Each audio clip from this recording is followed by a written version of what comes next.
Hi everyone, I'm Shirley Buddy, aka Mr. Mahogany, the CEO of Fashion Finance Africa. Welcome to this YouTube channel where I share business insights I've garnered from over 30 years experience in the fashion industry. Today, I'm continuing our series on the ultimate guide to making money in 2025 as a fashion entrepreneur. This is part 3 of the series. And if you haven't seen the previous parts yet, I encourage you, I tell you, I strongly recommend that you go back and watch them. Don't forget to hit the subscribe button below to stay updated. We'll be talking about getting your money habits right. So let's get into it. In this video, I'm sharing the financial secrets every fashion entrepreneur needs to know to scale up in 2025, from budgeting to finding the right funding. These money moves will set you up for long-term success. So, without wasting any time, how do you manage your money?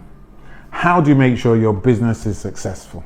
How do you make sure you don't go bankrupt quickly? How do you make sure you don't overspend? How do you get all your pricing right? These are some of the few things we're going to be talking about. First and foremost, know your numbers. What do we mean by that? Okay, classic example. I'm going to use designers as an example, yes? Somebody says they're going to make this t-shirt. So they go to this market, they buy the material. The material costs them, let's just say 10 naira, for example. They buy some thread, they buy some buttons, they buy a few other things, and in total they spend 12 naira. Then when they now come to selling it, they say they're selling it for 15 naira.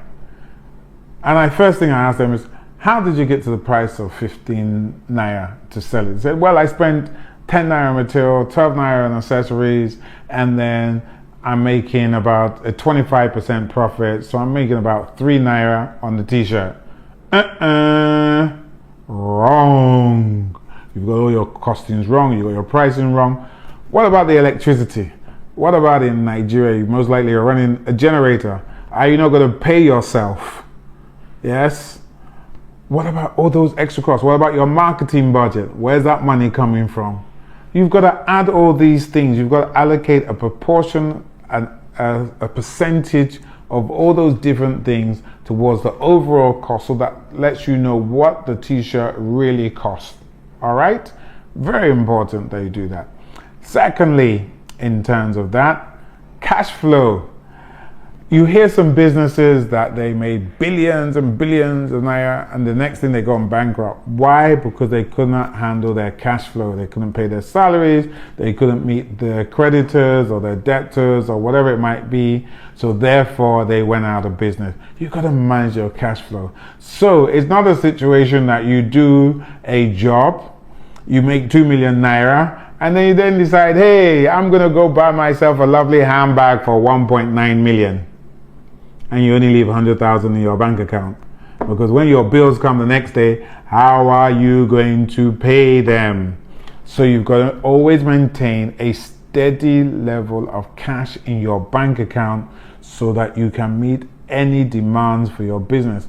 And in business, guys, there's always a lot of unexpected expenses that will arise that you didn't budget for, but if you don't pay them, they could make or break your business. Budgeting. When anybody comes to me, my team, and they say they want to do this, they want to do that, they want to do an event, they want to do something in the fashion industry, the first thing I say to them, I don't even want to know about the idea, I'm not even bothered about the idea. Where's your budget? You have to know how much it's going to cost. It's a bit like, remember, in part 1, we spoke about goals. How can you get somewhere if you don't know where you're going? It's the same thing with budgets. If you don't know what it's going to cost, how do you know if you have enough money to do this project or not? So you have to have your budget, which includes income and expenditure. Also include things in kind that you might get. You know, your mom might be very nice and very sweet to you and donate a whole box of makeup to you. You have still got to cost that. You still got to put in your budget, because next time when those supplies run out, your mom may not be nice enough to give you another box. That means you're going to have to buy it yourself. And if you didn't cost it properly, if it's not in your budget, you suddenly realize you now don't have enough money to buy those products that you need to do your business. And what happens? You go out of business. You don't want to be doing that, okay? So please make sure you do that. Track your expenses. Guys, if you see my spreadsheet, I start at the beginning of the year, it's done monthly. I break it down into different sections, income, expenditure. I allocate costs to office costs. I allocate to each of the individual projects, to each of the different companies. If I spend £1, it goes into that budget sheet. I have to know where I'm spending my money. It also helps me to see where I'm overspending, where I'm underspending. It also helps me to see what my profits are like. So, for instance, I do lots of events. I do fashion events.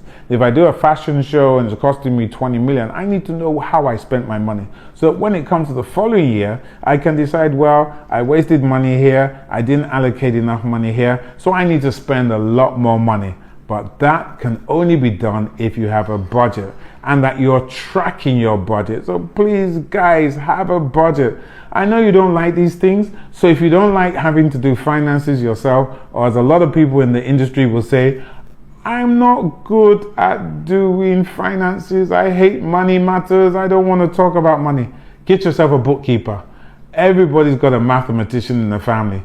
Find someone that it's just basic. You can get a simple spreadsheet, fill out each of the different columns, put headings, put dates, allocate the figures, simple as that, okay?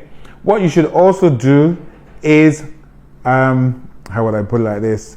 Have an emergency fund. Remember, your mom always used to say, you need to have something for that rainy day. In business, you definitely need to.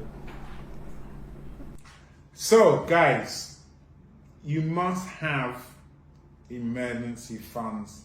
As your mom used to say, always have something for a rainy day. Why is this important? Because anything can happen at any time. You suddenly get a rush order in, the client is going to pay you but can't pay you immediately, but you have to deliver, you can't let them down, you can't wait for the money to come in, you've got to rush out to the market, get your makeup, get your cloths, get your threads, get your buttons, whatever it is you're doing in the fashion industry, you've got to go and get it immediately. You need to have that money. Because sometimes when you call your friend, your cousin, your uncle, your brother, your sister, whoever it might be, and say, please, I need an emergency loan. They'll say, I'm sorry, I don't have.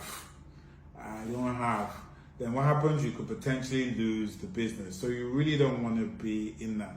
Set your financial goals. So what's your target? How much do you want to hit? Yes? How much do you want your turnover to be? I can tell you, we've got our turnover in our company. Everybody knows what their targets are. How much equipment rental they need to do, how many events they need to do, how much they need to make to break even, to make a profit. We all know, we know what our salary cap is. You need to have the same in your fashion business. You need to know what your targets are, both for the short term, medium term, and the long term. Absolutely essential. If you don't have all these things in place, I can guarantee you one thing that's going to happen. You are not going to make any money. He who plans to fail, fails to plan. I bet you I got that wrong. Think about that. But think about it, yeah? Correct me if I got it wrong. All right? I'm not going to repeat it, but listen to it again. I did it on purpose. All right? So, I want to recommend something to all of you, all right? And this is how I live my life. Somebody gifted me with a book, yes? It was called The Richest Man in Babylon, yeah, by George Samuel Clason. Now let me tell you how that operates. There's just one principle I took out of it, which was this. For every single income that I get, I divide it into three parts. Everything. I'm failing it. This is what I always do. And it has helped me be where I am. And I know a lot of my friends that follow this doctrine, it has helped them. That's why they're rich. That's why they have money. So if you want to be rich, you want to make plenty of money in 2025, listen to this. So number one, keep 1/3 for bills. You got to pay your bills. You have got to pay your bills. All right? Number two, 1/3 should be for investment stroke savings, because you've got to plan for the future. All right? And the final part, what's that for? Can you guess? You can't guess? That's for you. You have got to reward yourself for the hard work that you've done, because that's what motivates you to do more work. So 3 ways of dividing your money. 1, what did I say? 2, what did I say? 3, what did I say? Okay?